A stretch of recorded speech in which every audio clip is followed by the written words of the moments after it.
చరిత్రలో ఎన్నో యుద్ధాలు జరిగాయి, మరెన్నో కుటుంబాలు విడిపోయాయి.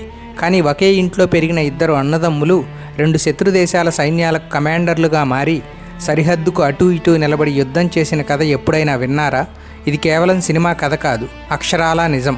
భారత సైన్యంలో ఒకరు, పాకిస్తాన్ సైన్యంలో మరొకరు, యాకూబ్ ఖాన్ మరియు యూనస్ ఖాన్ అనే సోదరుల భావోద్వేగ ప్రయాణం గురించి ఈరోజు తెలుసుకుందాం. ఈ కథ ఉత్తరప్రదేశ్లోని ఫరూఖాబాద్ జిల్లా ఖైమ్గంజ్ అనే గ్రామంలో మొదలయ్యింది. అహ్మద్ సయీద్ ఖాన్ కుమారులు యాకూబ్ మరియు యూనస్, వీరు రాజపుత్ర పఠాన్ కుటుంబానికి చెందినవారు. చిన్నప్పటి నుంచి క్రమశిక్షణ, దేశభక్తి వీరి రక్తంలోనే ఉండేవి. చదువు పూర్తి చేసిన తర్వాత బ్రిటిష్ ఇండియా కాలంలోనే ఇద్దరూ సైన్యంలో చేరాలని నిర్ణయించుకున్నారు. రాయల్ ఇండియన్ ఆర్మీలో ఆఫీసర్లుగా చేరినప్పుడు భవిష్యత్తులో తాము శత్రువులం అవుతామని వారు కలలో కూడా ఊహించి ఉండరు. రెండవ ప్రపంచ యుద్ధం సమయంలో వీరిద్దరూ బ్రిటిష్ ఇండియా తరపున పోరాడారు. 1942 సంవత్సరం రెండవ ప్రపంచ యుద్ధం సమయంలో యాకూబ్ ఖాన్ ఉత్తర ఆఫ్రికాలోని లిబియాలో బ్రిటిష్ ఇండియన్ ఆర్మీ తరపున పోరాడుతున్నారు. అప్పుడు జర్మనీకి చెందిన ప్రసిద్ధ జనరల్ ఎర్విన్ రోమెల్ దళాలు యాకూబ్ ఖాన్ను బంధించాయి. ఆయన 3 ఏళ్ల పాటు ఇటలీలోని యుద్ధ ఖైదీల శిబిరంలో ఉన్నారు. ఖైదీగా ఉన్న సమయంలోనే ఆయన ఇటాలియన్ మరియు జర్మన్ భాషలను నేర్చుకున్నారు. యాకూబ్ ఖాన్కు మొత్తం 7 భాషలు తెలుసు. ఈ భాషా నైపుణ్యమే ఆయనను తర్వాత కాలంలో గొప్ప దౌత్యవేత్తను చేసింది. 1943లో ఇటలీ లొంగిపోయినప్పుడు ఆయన జైలు నుండి తప్పించుకున్నారు. సుమారు 4-5 నెలల పాటు ఇటలీలోని గ్రామీణ ప్రాంతాల్లో అజ్ఞాతంలో ఉంటూ ప్రాణాలకు తెగించి మళ్ళీ మిత్రరాజ్యాల సైన్యాన్ని చేరుకున్నారు. యుద్ధం ముగిసి స్వదేశానికి వచ్చిన తర్వాత 1947 సంవత్సరంలో స్వాతంత్రం రావడంతో పాటు దేశ విభజన కూడా జరిగింది. అప్పుడే వీరి జీవితాల్లో పెద్ద మలుపు వచ్చింది. అన్న యాకూబ్ ఖాన్ పాకిస్తాన్ వెళ్లాలని నిర్ణయించుకోగా, తమ్ముడు యూనస్ ఖాన్ తన మాతృభూమి భారత్లోనే ఉండిపోవాలని నిశ్చయించుకున్నారు. అలా ఒకే తండ్రి బిడ్డలు 2 వేర్వేరు జెండాల కింద తమ ప్రయాణాన్ని మొదలుపెట్టారు. 1948లో కాశ్మీర్ కోసం భారత్ పాక్ మధ్య యుద్ధం మొదలయ్యింది. ఇది వీరిద్దరి జీవితాల్లో అత్యంత క్లిష్టమైన సమయం.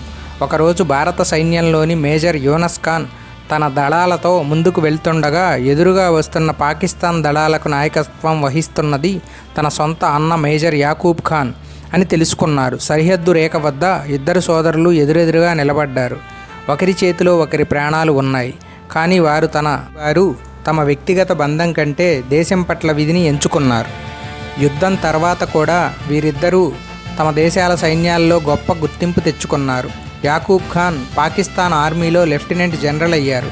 ఆ తర్వాత పాకిస్తాన్ విదేశాంగ మంత్రిగా అంతర్జాతీయ స్థాయిలో గుర్తింపు పొందారు. ఇక యూనస్ ఖాన్ భారత సైన్యంలో తన సేవలను కొనసాగించి గౌరవప్రదంగా రిటైర్ అయ్యారు. వీరు విడిపోయినా ఒకరిపై ఒకరికి ఉన్న గౌరవం మాత్రం ఎప్పుడూ తగ్గలేదు. యాకూబ్ ఖాన్ మరియు యూనస్ ఖాన్ కథ కేవలం సైనికుల కథ మాత్రమే కాదు, దేశ విభజన ఎంతటి మానసిక క్షోభను మిగిల్చిందో చెప్పే ఒక సాక్ష్యం. అలాగే ఎస్హెచ్ మాలిక్, ఈయన భారతదేశానికి మొదటి సివిల్ ఏవియేషన్ డైరెక్టర్ జనరల్గా దౌత్యవేత్తగా పనిచేశారు. ఈయన కుటుంబ సభ్యులు భారత సైన్యంలో ఉన్నత పదవుల్లో ఉండేవారు. విభజన సమయంలో పాకిస్తాన్ వైపు ఉండిపోయి అక్కడ పాక్ ఆర్మీలో ఆఫీసర్గా పనిచేశారని కొన్ని చారిత్రక కథనాలు చెబుతున్నాయి. అలాగే ముహియాల్ బ్రాహ్మణులు, వీరు హిందూ బ్రాహ్మణులే అయినప్పటికీ తరతరాలుగా సైనికులుగా పేరుగాంచారు. వీరిని హిందూ పఠాన్లు అని కూడా పిలుస్తారు. విభజన సమయంలో ఈ జాతికి చెందిన అనేక కుటుంబాలు పాకిస్తాన్లోని రావల్పిండి, జీలం నుండి భారత్కు వచ్చాయి. అయితే విభజన జరిగిన కొత్తలో కొంతమంది అధికారులు తాము పనిచేస్తున్న యూనిట్లు పాకిస్తాన్కు కేటాయించబడటంతో స్వల్పకాలం పాటు అక్కడ ఉండిపోయారు. ఆ తర్వాత భారత్కు తిరిగి వచ్చారు. విభజన సమయంలో దాదాపు 99% హిందూ ఆర్మీ అధికారులు పాకిస్తాన్ను వదిలి భారత్కు వచ్చేశారు. ముస్లిం అధికారులకు 2 ఆప్షన్లు ఉండటంతో వారు విడిపోయారు. కానీ హిందూ అధికారులకు పాక్ ఆర్మీలో కొనసాగటం ఆ సమయంలో భద్రతాపరంగా సాధ్యం కాలేదు. పాకిస్తాన్ సైన్యం ఏర్పడిన కొత్తలో హిందూ అధికారులను వారు ప్రోత్సహించలేదు. దీనివల్ల హిందూ కుటుంబాల నుండి ఎవరూ అక్కడ పెద్ద పదవుల్లోకి వెళ్ళే అవకాశం కలగలేదు. ఇక్కడ యాకూబ్ ఖాన్ కథ మనకు తెలిసిన ఒక ఉదాహరణ మాత్రమే. కానీ చరిత్రలో పేర్లు బయటకు రాని ఇలాంటి వందలాది కుటుంబాల కథలు సరిహద్దు రేఖల మధ్య సమాధి అయిపోయాయి. ఈ వీడియో నచ్చినట్లయితే లైక్ చేయండి. అలాగే మరిన్ని ఇంట్రెస్టింగ్ ఫ్యాక్ట్స్ కోసం ఇప్పుడే సబ్స్క్రైబ్ చేయండి.